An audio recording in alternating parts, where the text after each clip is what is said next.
قوة إلا بالله العلي العظيم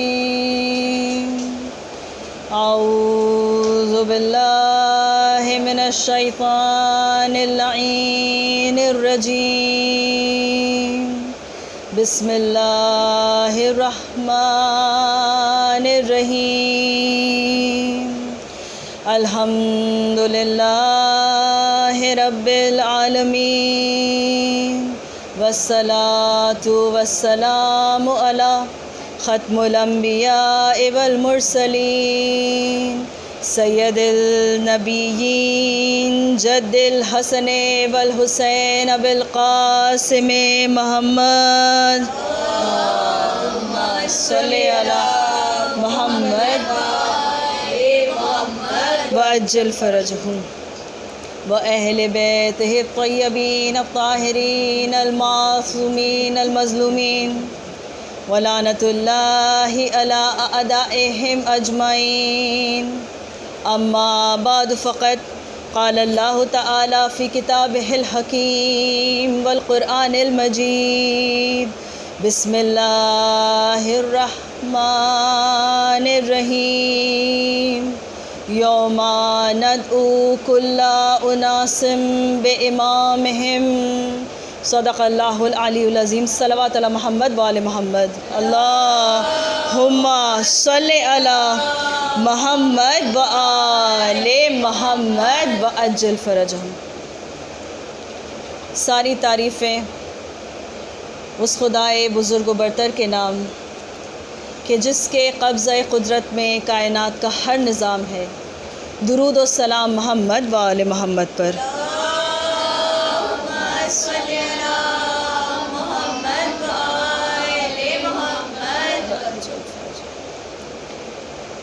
کنیزان سیدہ، عزاداران سید الشہداء، آج جو دن گزرا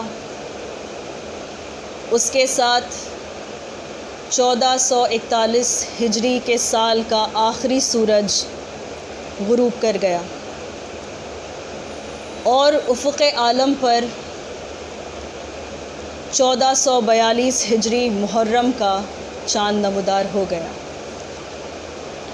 اور اس چاند کے نمودار ہونے کی یہ تاثیر ہے کہ دونوں عالم میں سید الشہداء حسین مظلوم کے ماتم کا موسم آ گیا۔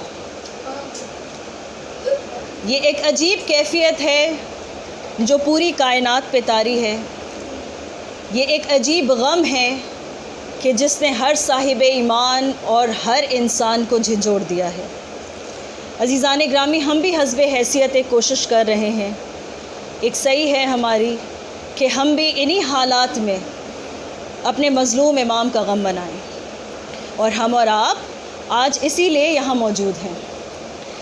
لیکن ہمارا جو معمول ہے اس کے بغیر مجلس کا آغاز کرنا نہ ہماری عادت ہے اور نہ ہم اسے مناسب سمجھتے ہیں کہ ہم پہلے اپنے محسنوں کو یاد نہ کریں، یہ تو ممکن ہی نہیں۔ سب سے پہلے ان کے حق میں صحت کی، لمبی عمر کی، مغفرت کی دعا کیجیے کہ جنہوں نے آپ کو اس قابل بنایا کہ آپ فرش عزا پر بیٹھیں، جنہوں نے آپ کو آداب مجلس و ماتم سکھایا، اپنے والدین کے حق میں ایک بلند ترین درود پڑھیں۔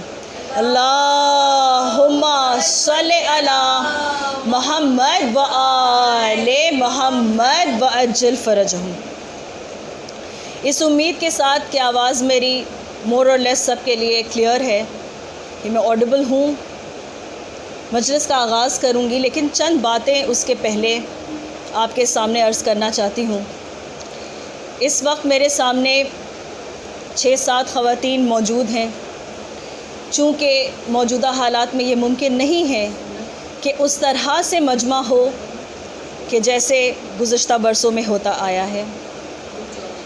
اس وبا نے اور اس سے پیدا ہونے والی پریشانیوں نے ہمیں اس بات پہ مجبور کیا ہے کہ ہم سلیقہ عزاداری ذرا سا بدل دیں، لیکن اس سے روح عزاداری پہ کوئی حرف نہ آنے دینا یہ ہماری ذمہ داری ہے۔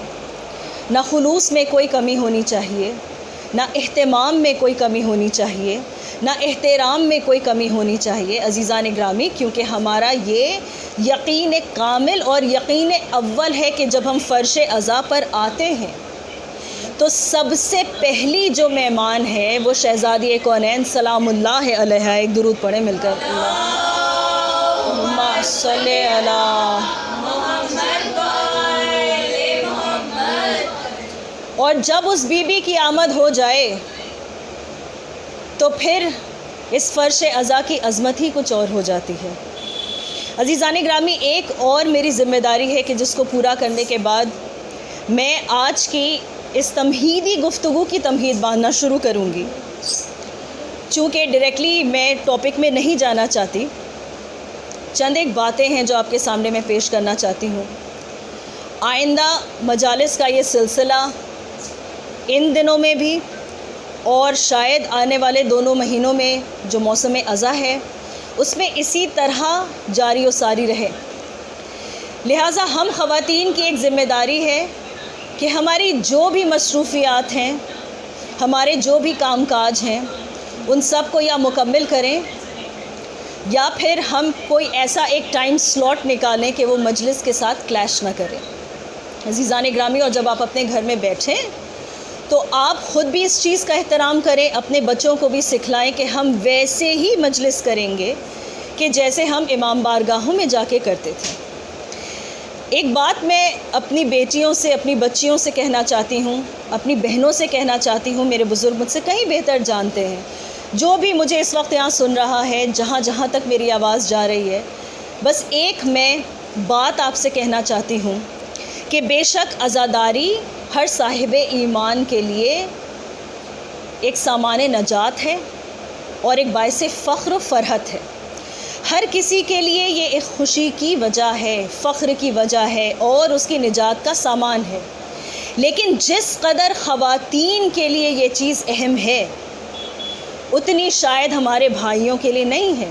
عزیزان گرامی، میں یہاں پر کوئی فیمنسٹ کلیم نہیں کرنے بیٹھی ہوں، بس میں اتنا عرض آپ کے سامنے کرنا چاہتی ہوں کہ اگر اسلام کی اور عزاداری کی تاریخ اٹھا کر دیکھیں تو آپ کو انداز ہوگا کہ سب سے پہلے شام میں مجلس ایک خاتون نے پڑھی تھی، سب سے پہلی مجلس عورتوں میں ہوئی تھی۔ تو عزیزان گرامی، اگر اللہ نے آپ کو اس جنس پہ پیدا کیا ہے اور آپ کے حوالے آنے والی نسلوں میں اس عظیم نعمت اور دولت کو منتقل کرنے کی ذمہ داری دی ہے تو آپ اسے باعث فخر سمجھیں، اپنی ذمہ داری سمجھیں۔ شاید اس سال سے زیادہ اور کسی برس ہمیں اس بات کا احساس نہیں ہو سکتا کہ واقعاً مائیں کیا کر سکتی ہیں۔ اسی دعا کے ساتھ کہ ہماری ہر کوشش، ہماری ہر سعی مادر حسین سلام اللہ علیہ قبول کریں۔ عزیزان گرامی، ہم اپنی ان مجالس کے سلسلے کا آغاز کرتے ہیں ایک درود پڑھ دیں مل کر۔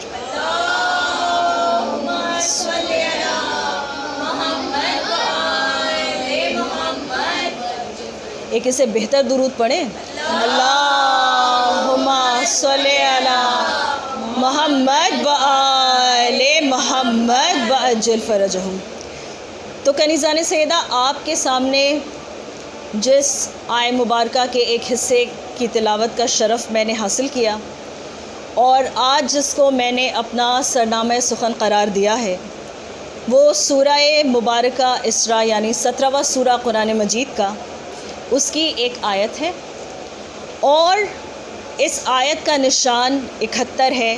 اگر آپ اسے ڈھونڈیں گے تو 71 ہے، لیکن چونکہ مسلمانوں کی اکثریت بسم اللہ الرحمن الرحیم کو پہلی آیت نہیں مانتی ہے لہٰذا یہ 71 ہے، ورنہ ہمارے حساب سے آیت کا نشان 72 ہے۔ If you want to look it up now، آپ ابھی اسی وقت دیکھ سکتے ہیں کہ جس میں پروردگار کہہ رہا ہے بسم اللہ الرحمن الرحیم، یوم ندعو کل اناس بامامہم، کہ ہم بلائیں گے، یوم ندعو ایک روز ہم تمہیں دعوت دیں گے، ایک روز ہم تمہیں بلائیں گے، یوم ندعو کل اناس، کسے بلائیں گے؟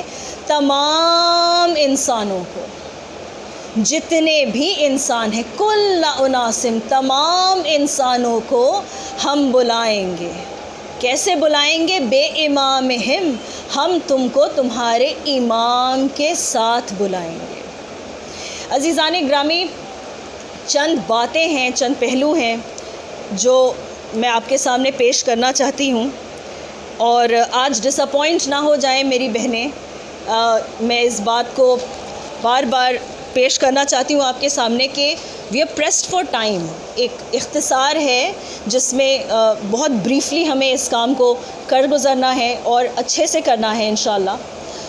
تو نقطات شاید اتنے زیادہ ہر مجلس میں نہ پیش ہوں، لیکن تسلسل انشاءاللہ ملے گا آپ کو.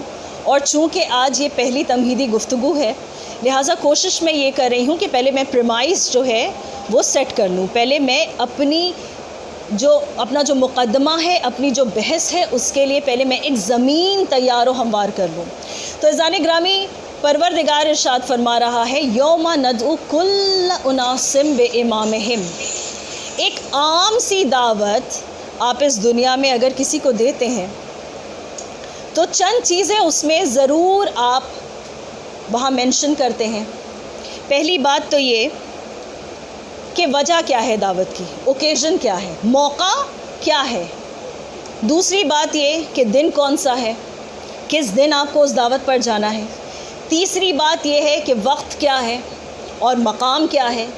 اور پھر کسی ایک ذمہ دار شخص کا کانٹیکٹ ڈیٹیلز آپ وہاں لکھ دیتے ہیں کہ جس سے اگر آپ چاہیں تو آپ پوچھ لیں، اگر آپ کو کوئی دقت پیش آئے اس دعوت کو ایکسیپٹ کرنے میں اور وہاں پہنچنے میں، تو آپ ضرور پوچھ لیں، بے شک پوچھ لیں کہ کس طرح سے اس دعوت میں انسان حاضر ہو سکتا ہے. یہ ایک عام دعوت ہے، توجہ چاہوں گی آپ کی. یہ ایک عام دعوت ہے دنیا کی کہ جہاں پر یہ چیزیں ہمیں ہمیشہ اپنے مد نظر رکھنی ہوتی ہیں. تو عزیزان گرامی، آپ دیکھیں کہ پروردگار نے یہاں پر جو بات کہی ہے یوم ندعو سے ہی دعوت آتا ہے. تو یوم ندعو یعنی ہم تمہیں دعوت دیں گے، ہم تمہیں بلائیں گے. اچھا، تو دعوت سمجھ میں آ گئی کہ یہ کون سا دن ہے. یوم ندعو اب ایک خاص یوم کا تصور ہے، ایک خاص دن کا تصور ہے، ایک پرٹیکولر ڈے کا انداز ہے. تو عزیزان گرامی، پروردگار کہہ رہا ہے کہ ایک خاص دن ہے کہ جس دن ہم تمہیں بلائیں گے. کل اناسم. تو عزیزان گرامی، پتہ یہ چلا کہ قیامت کے روز کی طرف اشارہ ہے. قیامت کے روز کی طرف اشارہ ہے کہ جہاں پروردگار نے یہ کہا یوم ندعو، اس دن ہم تمہیں بلائیں گے. یوم ندعو، اور کون کون آئے گا؟ کل اناسم، جتنے انسان ہیں وہ سب کے سب آئیں گے. اور کیسے آئیں گے؟ بے امامہم. عزیزان گرامی، اگر کوئی دنیا کی دعوت ہو، خواہ کہ میں یہاں یہ بھی عرض کرتی چلوں آف دا ریکارڈ کہ دعوت قبول کرنا سنت ہے، دعوت قبول کرنا ثواب ہے، دعوت قبول کرنا اچھا سلوک ہے. تو عزیزان گرامی، آپ ایک چیز دیکھیں کہ دعوت جب دنیا کی کوئی عام دعوت ہوتی ہے نا، تو ہمارے پاس ہمیشہ یہ آپشن رہتا ہے کہ ہم جائیں یا نہ جائیں. بھائی، ہم یہ دیکھتے ہیں کہ ہم کو کتنے تپاک سے بلایا گیا ہے، ہم یہ دیکھتے ہیں کہ جانے والے کے ساتھ ہمارے ٹرمز کیسے ہیں، ہم یہ بھی دیکھتے ہیں کہ ہماری بلائی ہوئی دعوتوں میں وہ آئے تھے یا نہیں آئے تھے. تو یہ سارے کنسیڈریشنز دنیا کی ایک عام دعوت میں کام آتے ہیں. لیکن عزیزان اکرامی، جب پروردگار وہ رب العالمین اس روز سب کو بلائے گا تو پھر انکار کی کوئی گنجائش ہی نہیں ہے، پھر سوچنے کی کوئی بات ہی نہیں ہے، کیونکہ آپ چاہیں نہ چاہیں آپ کو اس دعوت میں شامل ہونا ہوگا. آپ چاہیں نہ چاہیں آپ کو اس دعوت میں شامل ہونا ہوگا. تو عزیزان گرامی، ایک بات یہ بھی سمجھ میں آ گئی کہ عام دنیا کی دعوتوں کی طرح یہ دعوت نہیں ہے. پروردگار کہہ رہا ہے یوم ندعو، اس دن بلائیں گے تو ہم بلائیں گے. یہ ہماری طرف سے حکم ہے، ہم بلائیں گے. یوم ندعو کل اناسم، ہم سب کو بلائیں گے، کوئی بھی باقی نہیں رہ جائے گا. یہ نہیں کہا کہ ہم ایمان والوں کو بلائیں گے، یہ نہیں کہا کہ ہم آخری زمانے والوں کو بلائیں گے، یہ نہیں کہا کہ ہم فلاں ریس کے لوگوں کو بلائیں گے، یہ نہیں کہا کہ ہم مؤمن کو بلائیں گے، یہ نہیں کہا کہ ہم مالدار کو بلائیں گے، یہ نہیں کہا کہ ہم پرہیزگار کو بلائیں گے، یہ نہیں کہا کہ ہم عربی کو بلائیں گے، یہ نہیں کہا ہم عجمی کو بلائیں گے، یہ نہیں کہا کہ جو چلے گئے ہم ان کو اٹھائیں گے، یہ نہیں کہا کہ جو آنے والے ہیں ابھی باقی جو آخری زمانے کے لوگ ہوں گے ہم ان کو اٹھائیں گے نہیں عزیزان گرامی. پروردگار کہہ رہا ہے کل اناسم، جتنے لوگ ہیں سب آئیں گے اس دعوت میں. یہ ہمارا حکم ہے، یہ ایسی دعوت ہے کہ جس سے کوئی انکار نہیں کر سکتا. تو عزیزان گرامی سمجھ میں آ گیا کہ کوئی ایک مقام تو ایسا ہے کہ جہاں ہر انسان جتنے بھی آپس میں ڈفرینسز ہوں ایک مقام پر جا کر کسی ایک اتھارٹی کے سامنے سر کو نادم کر کے کھڑا ہو جائے گا. درود پڑھ دے مل کر. اللہم صلی علی محمد و آل محمد وعجل فرجہم. تو عزیزان گرامی جب یہ تصور انسان کے ذہن میں اتر گیا کہ ایک روز ہے کہ جب پروردگار ہم سب کو بلائے گا اور وہ ایسی دعوت ہے کہ ہم جس سے انکار نہیں کر سکتے، تو میں اپنی بچیوں کے لیے ایک چھوٹی سی انالوجی یہاں پر پیش کرنا چاہتی ہوں. ایک مثال سے انہیں سمجھانے کی کوشش کرنا چاہتی ہوں کہ پروردگار کی دعوت اور عام دعوتوں میں اور ایک کیا بہت امپورٹنٹ اور بنیادی فرق ہے. تو عزیزان گرامی اگر آپ کو میں بلاؤں دعوت میں تو شاید آپ آنا چاہیں، شاید نہ آنا چاہیں، لیکن جب کوئی ہیڈ آف اسٹیٹ آپ کو دعوت دیتا ہے، جب کسی ملک کا صدر، کہیں کا پریزیڈنٹ، کوئی بڑا آدمی، کوئی عہدے والا آدمی جب آپ کو دعوت دیتا ہے، کوئی بڑی شخصیت جب آپ کو دعوت دیتی ہے، کوئی بڑا عالم جب آپ کو اپنے گھر بلاتا ہے، کوئی آپ کا عزیز جب آپ کو اپنے گھر بلاتا ہے، تو عزیزان گرامی تب آپ کی ایک اخلاقی کوشش یہ ہوتی ہے، آپ کا ایک اخلاقی جھکاؤ اس طرف ہوتا ہے کہ ہم اس دعوت کو مس نہ کریں. بھئی ایسا ہے یا نہیں ہے؟ ہم اس دعوت کو مس نہ کریں، ہم ضرور جائیں اور بالکل وقت سے جائیں، بالکل اچھے طریقے سے جائیں. We are going to present our best face forward. جو بہترین ممکن طریقہ ہو خود کو پیش کرنے کا ہم ویسے خود کو پیش کریں گے. تو عزیزان گرامی دنیا کے ایک عام عہدے والے کی دعوت کی اگر یہ قیمت ہے تو سوچئے کہ وہ پروردگار جو کل کائنات کا مالک ہے، جو عالمین کا رب ہے، یہ انسان کی فکر کی پہنچ سے باہر ہے کہ اللہ نے کتنے عالمین کو خلق کیا. عزیزان گرامی وہ مسلسل خلق کر رہا ہے، وہ مسلسل خلق کر رہا ہے. یہ عالمین بڑھتے ہی جا رہے ہیں اور وہ ان سب کو پال رہا ہے، رب العالمین. تو عزیزان گرامی سوچیں کہ کتنا بڑا فرق ہے اللہ کی دعوت میں اور کسی اور کی دعوت میں. میں جانتی ہوں کہ یہ علمی گفتگو ہے، تھوڑا سا ڈرائی لگ رہا ہوگا سننے میں شاید، لیکن اس کو اگر میں پہنچا پائی انشاءاللہ تو پھر آگے سے اگلے مرحلے تک کوئی مشکل نہیں ہوگی. تو عزیزان گرامی یہاں پر دیکھیں کہ ایک اور بنیادی فرق کیا ہے کہ اللہ کی دعوت جو ہے وہ پورے دونوں جہان میں، تمام عالمین میں سب سے بڑی شخصیت نے آپ کو دعوت دی ہے، لہٰذا آپ اپنی بہترین ممکن شکل لے کر جائیں. لیکن آپ کوشش کریں نا کسی دن کہ آپ کو ایسی خواہش ہو کہ آپ پریزیڈنٹ آف انڈیا سے ملنا چاہیں اور آپ فوراً وہاں پر چلی جائیں دہلی میں راشٹرپتی بھون، اور آپ جا کر کہیں کہ میں یہاں پر آئی ہوں، مجھے ملنا ہے. کہیں گے اپوائنٹمنٹ کہاں ہے؟ آپ کہیں گے ہمارے پاس اپوائنٹمنٹ نہیں. کہا اپوائنٹمنٹ نہیں تو کسی کے ریفرنس سے آئے ہیں؟ کیا آپ کسی کے ریفرنس سے آئے ہیں؟ کیا آپ کسی کے وسیلے سے آئے ہیں؟ کیا آپ کسی کے وسیلے سے آئے ہیں؟ عزیزان گرامی جب آپ یہ کہیں گے نا کہ نہیں ہمارے پاس تو کوئی وسیلہ نہیں ہے، ہم تو ڈائریکٹ ملنے آئے ہیں، ہم تو صدر مملکت سے ڈائریکٹ ملنے آئے ہیں، ہم تو پریزیڈنٹ آف انڈیا سے ڈائریکٹ ملنے آئے ہیں، سیکیورٹی گارڈز آئیں گے اور آپ کو نکال دیں گے، آپ پر کیس درج ہو جائے گا، آپ کو سمجھ میں ہی نہ آئے گا کہ ہوا کیا، میں نے کیا کیا، آخر ہوا کیا. آپ کو یہ سمجھ میں نہیں آئے گا. یہ بہت دیر بعد آپ سمجھیں گے کہ اتنی بڑی شخصیت سے ملنے کے لیے ایک وسیلے کی ضرورت ہے. عزیزان گرامی صرف ایک انالوجی، معاذ اللہ میرا کوئی بھی ارادہ نہیں ہے تقابل کرنے کا دنیاوی کسی بھی عہدے سے اس پروردگار کا، کیونکہ یہ ممکن ہی نہیں ہے، یہ ممکن ہی نہیں ہے. تو عزیزان گرامی اب سمجھ گئے آپ کہ اتنی بڑی شخصیت جب دعوت دے تو بغیر وسیلے کے وہاں جایا نہیں جاتا. اسی لیے تو پروردگار نے بتا بھی دیا کہ وسیلہ کون ہے. دیکھو کس کے ریفرنس سے آنا، اگر دقت ہو مجھ تک پہنچنے میں تو میرا ذمہ دار ایک وسیلہ وہاں موجود ہے. بے امامہم، تم آنا تو اپنے امام کے ساتھ آنا ہے. ایک درود پڑھ دیں مل کر.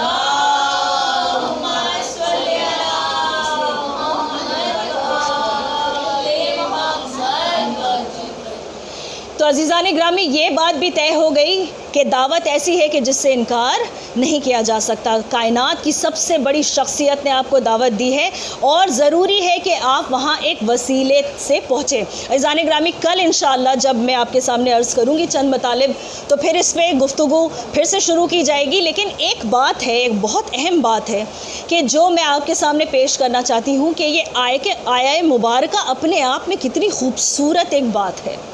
یوم ندعو کل اناس بامامہم، کہ ہم تمہیں پکاریں گے اس روز کہ جو دعوت والا روز ہے، کہ جب ہم تمہیں پکاریں گے اس روز جب تم آؤ گے ہمارے پاس تو تم اپنے امام کے ساتھ آؤ گے. کس کے ساتھ آؤ گے؟ تم اپنے امام کے ساتھ آؤ گے. تم اپنے امام کے بغیر نہیں آ سکتے، اس لیے کہ ہم نے یہ طے کیا ہے. عزیزان گرامی یہ آیہ مبارکہ جو ہے یہ ہمیں اپنے پورے اصول دین کی ایک ترتیب سکھاتی ہے. ہمارے کتنے اصول دین ہیں؟ ہمارے 5 اصول دین ہیں. توحید ہے اول، عدل ہے، نبوت ہے، امامت ہے، قیامت ہے. تو عزیزان گرامی قیامت کا تصور یہ آیہ مبارکہ آپ کو دے رہی ہے. یوم ندعو، قیامت کا تصور آپ کو دے رہی ہے، آخرت کی یاد دہانی کرا رہی ہے یہ آیہ مبارکہ. اور اس کے بعد کس کا تصور ہے؟ یہ بات آپ تک پہنچی کیسے؟ یہ بات آپ تک پہنچی کیسے عزیزان گرامی؟ یہیں پر عدل بھی ہے اور نبوت بھی ہے کہ پروردگار اگر آپ تک کچھ پہنچانا چاہتا ہے تو وہ بغیر ہادی کے نہیں پہنچاتا.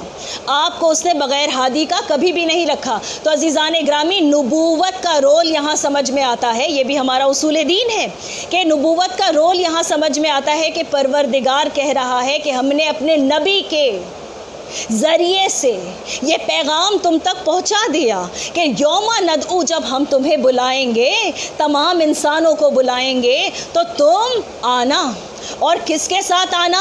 کس کے ساتھ آنا؟ تو توحید، عدل، قیامت، نبوت ہو گیا. عزیزان گرامی بچا ایک امامت کا مرحلہ. پروردگار کہہ رہا ہے کہ آنا اور امام کے ساتھ آنا. عزیزان گرامی ہم کیا کریں کہ ہم پر اکثراً یہ الزام لگتا ہے کہ ہم قرآن سے بات نہیں کرتے، ہم قرآن سے کوئی گفتگو نہیں کرتے. عزیزان گرامی سلام ہو میرا سلام اللہ کے اس پاک کلام کو اور اس پہ پڑھنے والوں کو اور اس پہ غور اور تدبر کرنے والوں کو کہ قرآن مجید خود اثنا شری ہے. ہم کریں تو کیا کریں؟ جائیں جا کر دیکھیں اور جو ماہرین ہیں ان سے پوچھیں کہ امام لفظ 12 مرتبہ قرآن مجید میں آیا ہے. اب ہم کیا کریں کہ قرآن خود اثنا شری ہے. ایک درود پڑھیں مل کر.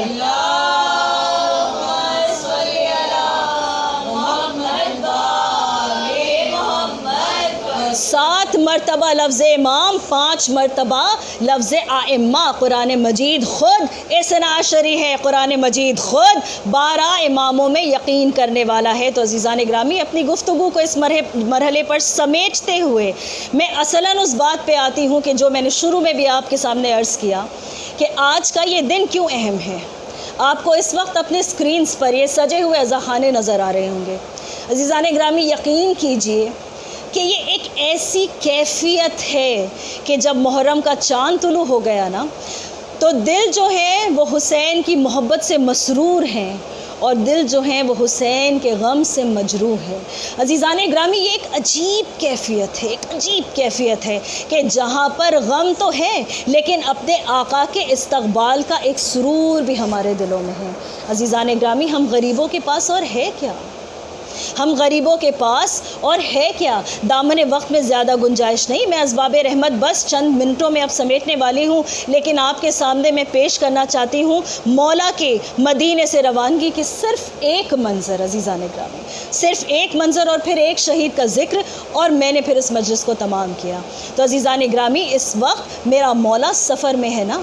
کل وہ دن آئے گا کہ جب زہرا کا لال میدان کربلا میں مہمان ہوگا. عزیزان گرامی جب دشت نینوا کی قسمت میں وہ بلندی لکھ دی جائے گی کہ جو کربلا کربلائے معلی کہلائے گی. ہاں عزیزان گرامی زہرا کا لال ابھی سفر میں ہے نا. مجھے مولا کی مدینے سے روانگی کی صرف ایک جھلکی آپ کے سامنے پیش کرنی ہے. عزیزان گرامی جب میرا مولا سید الشہداء، میرا مظلوم مولا،